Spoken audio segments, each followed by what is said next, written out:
جی، میرا نام رانا فرحان اسلم ہے اور میں روزنامہ نوارت کے ساتھ اسلام آباد میں بطور صحافی اپنی پیشہ ورانہ ذمہ داریاں ادا کر رہا ہوں۔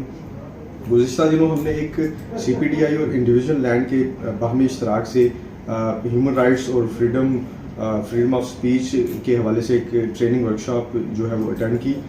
میں سمجھتا ہوں کہ وہ ورکشاپ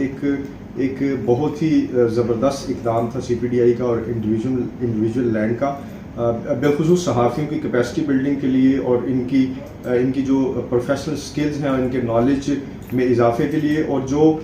وقت کے ساتھ ساتھ جو یہ ٹریننگز ہیں یہ ان کے اس علم کو بھی ریوائز کرنے کا ایک ذریعہ ہے،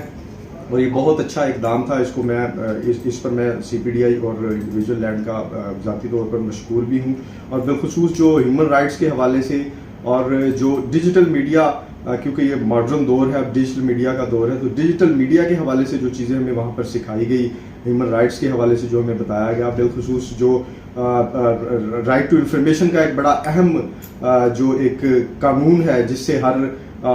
شہری بھی آگاہ نہیں ہے اور کثیر تعداد میں صحافی بھی جو ہے وہ اس سے لا علم ہے، اس کے حوالے سے ہمیں جو وہاں پر چیزیں سکھائی گئی اور بتائی گئی، بہت ایک اچھا اقدام تھا، اور میں یہ امید کرتا ہوں کہ سی پی ڈی آئی اور انڈیویژل لینڈ جو ہے مستقبل میں بھی اپنے اس سلسلے کو جاری و ساری رکھیں گے اور صحافیوں کی کیپیسٹی بلڈنگ کے لیے اس طرح کی ٹریننگ ورکشاپس کا انعقاد کرتے رہیں گے۔